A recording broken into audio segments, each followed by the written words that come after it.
Grab a cup of coffee and hang with us as we introduce you to your newest favorite author. Gossip alert, nothing's off limits on HEA Hot Seat.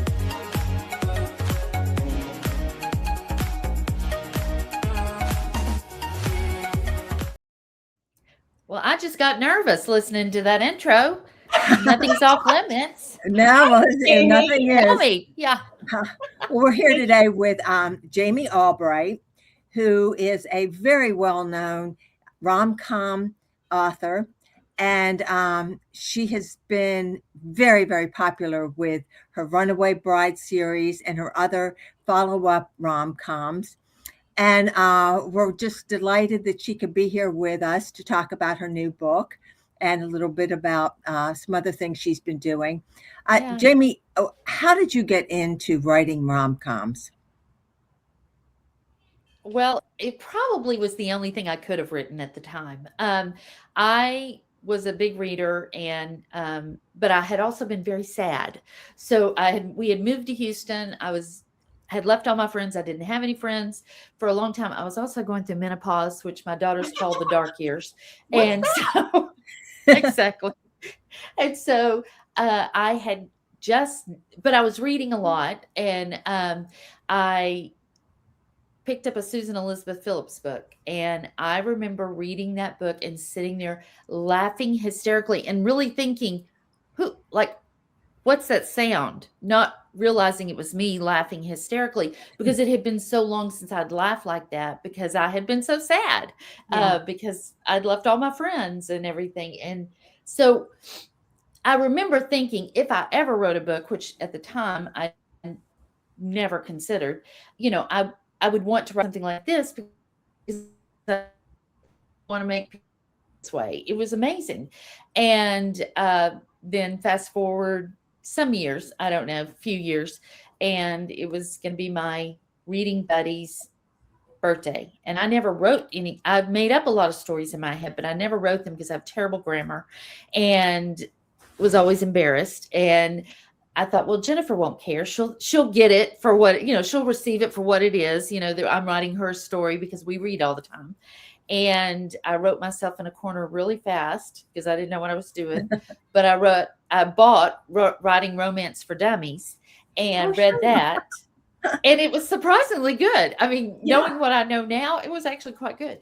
And talked to her about it, and we sort of loosely brainstormed what became my first book, which is Running from a Rock Star. And then I joined Romance Writers of America, where I met you guys. And then the rest is history. And that was when I was 50. So I never really wrote a word of fiction until I was 50. Yeah. Wow. Now, are you still doing your brainstorm group with Erica Kelly and those girls?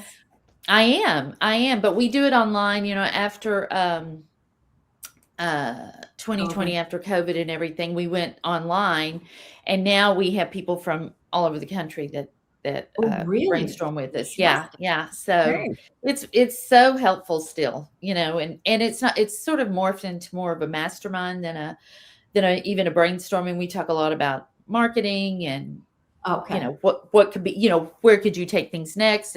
We talked a lot about my new book and stuff like that. So did they help you workshop this completely different genre for you?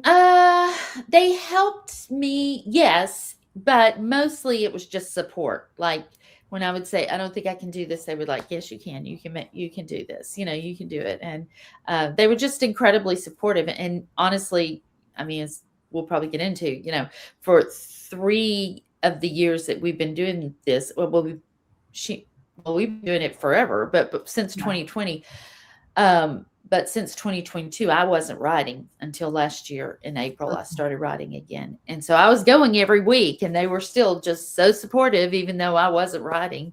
But they just have been my people. Yeah. Yeah. Well, and you were still going, that helps. Yeah. I don't really know how to quit. So yeah. When we read the book, we read Summer That Changed Us. We both recognized your voice, but it's much, much different kind of book than what you wrote before. So will you talk for our audience what are the books about? Yeah. So the Summer That Changed Us is a women's fiction, kind of book club fiction book, very, very different genre wise from my bride's book or my rom-coms. But I think the voice is a lot the same. But it's inspired by the last few months of my sister's life. So in 2022, my sister, who had battled cancer for 10 years, um, got very sick and died. And so there was like a 6 month period, but in the book, it's only a couple of months, where my whole family, I have four sisters and my mom and dad and her husband and everyone just came together and took care of her until she died. And so after that happened, I knew I wouldn't be able to write. You just don't go through something like that. And I was one of the primary caregivers. I took care of her medicine and everything. And so I thought, well, it'll be a year before I can write, I'm sure.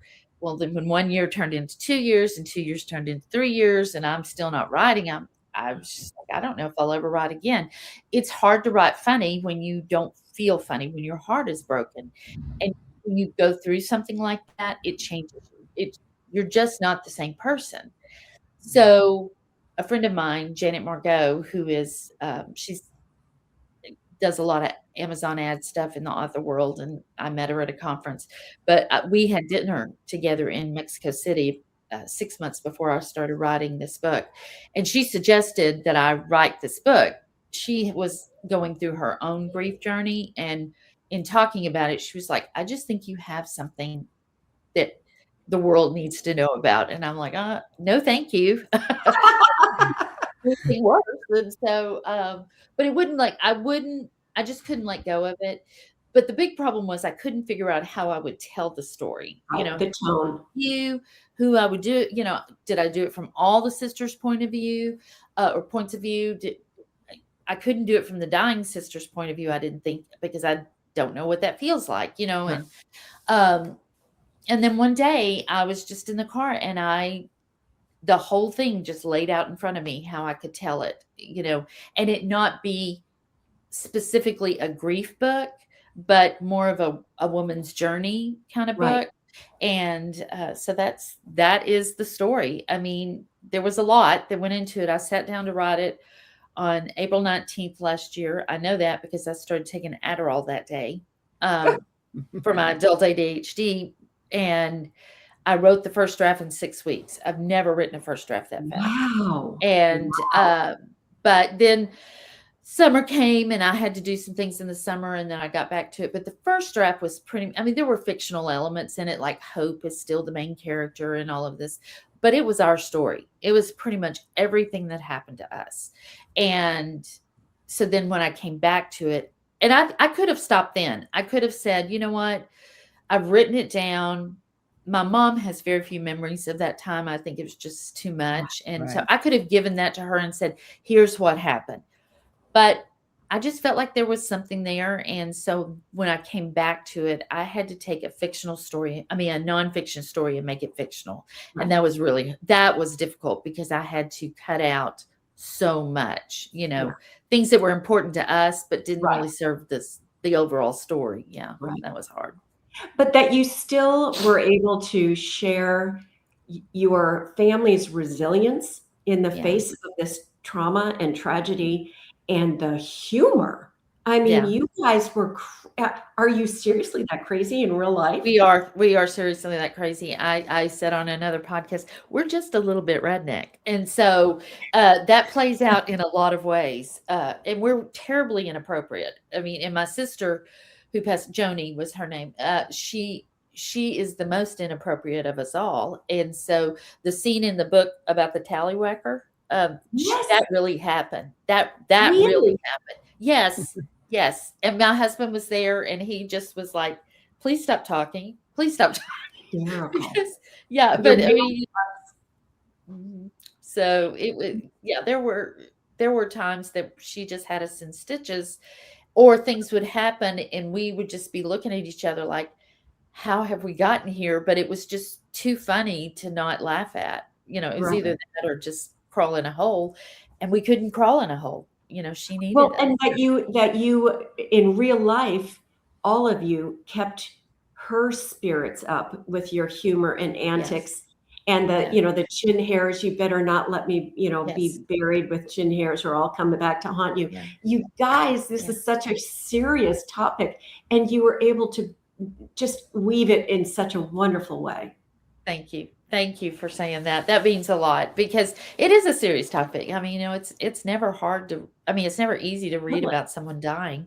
And hopefully I made June lovable enough that it was really hard to watch her die, but it's still, I really wanted to keep her spirit, my sister's spirit, in June. True. Right. Yeah. Right. Yeah. What was interesting, I had to write this down, it was so beautiful, is your narrator Hope says, because there's so many ups and downs in real life and in your book, where the cancer victim is getting better, and then there's this horrible downshift.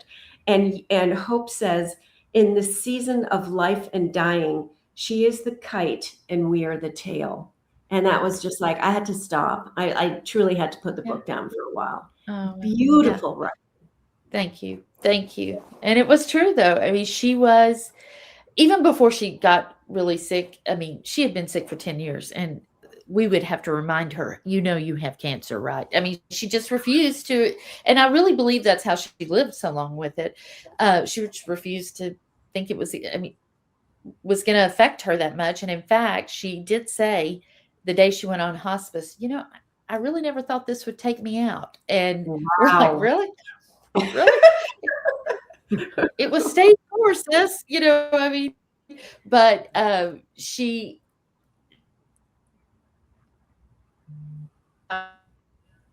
whoops, always the kite and we were the tail. I mean, she just was so beautiful in so many ways and just sort of carried us along with her in a lot of ways. So, yeah.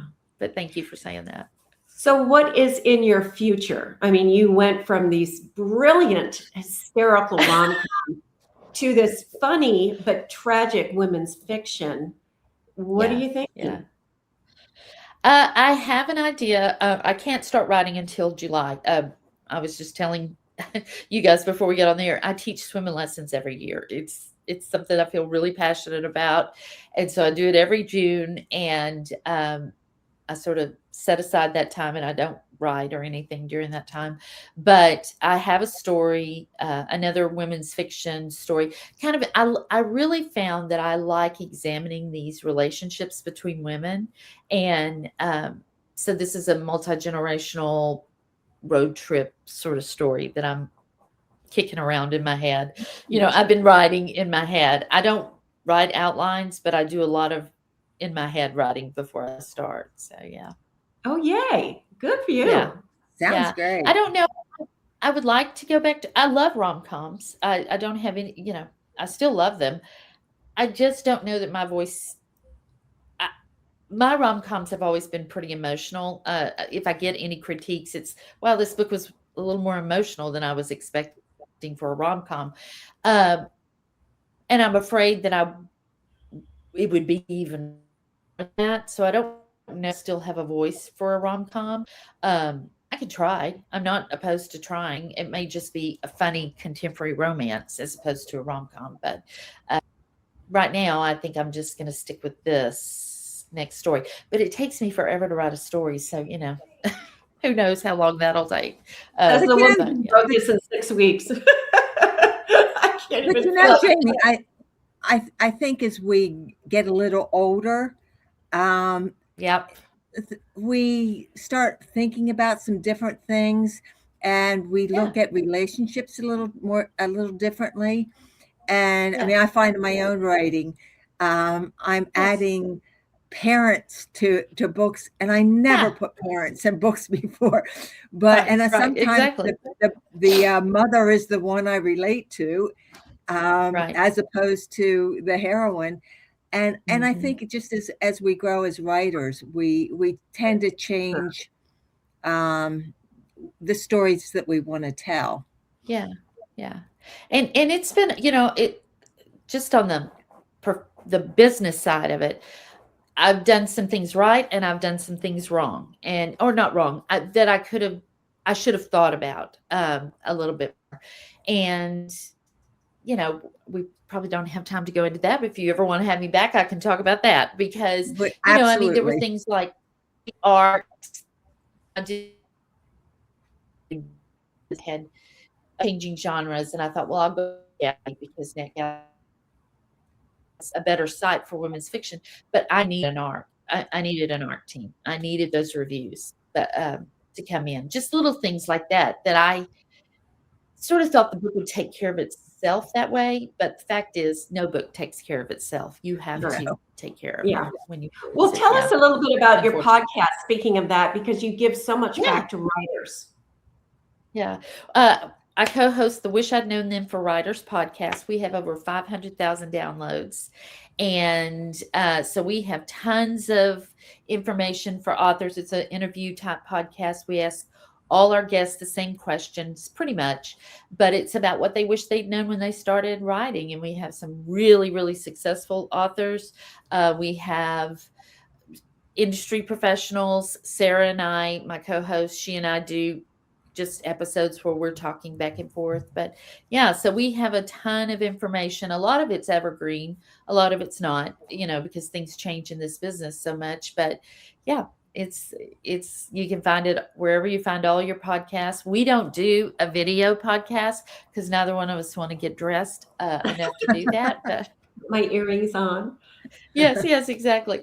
So yeah, that's it, and we love it. We've been doing it since 2020. So yeah, we have a lot of information there. Yeah. Well, at the end of each interview, we have a hot seat question. Oh, okay. Here we And go. so here's yours. Uh-huh. What is your most embarrassing moment that found its way into your rom-coms? Oh shoot. Oh, I'd have to think. I don't know. I have a really embarrassing moment that involves Susan Elizabeth Phillips, but it hasn't. I was too embarrassed to put it into the rom-com. Okay, well, you have to tell us that I one. stalked Susan Elizabeth Phillips for 3 days. Yeah, I stalked Susan Elizabeth Phillips for 3 days at a Romance Writers of America conference. All I had wanted was to just say thank you, because of you, I write, thank you so much. And the first day she gets on the elevator, I'm in the elevator with Jennifer from our RWA group. And she walks on and I'm like, oh my gosh, this is it. This is it. So I take her hand and I'm like trying to tell her, and the elevator gets to the floor and Jennifer says, it's Jami, this is our floor. I'm like, go ahead. I'll catch up. And I'm like holding this woman's hand. Her assistant had to pry me off, so they could get off. And then, so the next day I go and I'm going to make it up. I'm going to fix it. Well, I start crying when I start talking to her and she's like, would you like a picture? And I'm like, yes.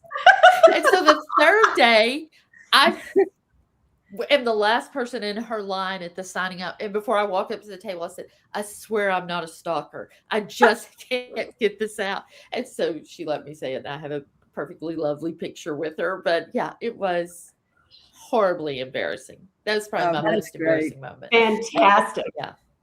Someday we'll get together and I'll tell you my Nora Roberts story. Okay, there you go. We great. all have them.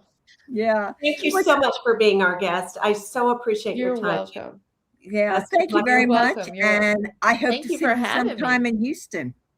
Yes, I would love that. I would love that. You Great. guys take care. All right. Bye-bye. Thank you, Jami. Bye-bye.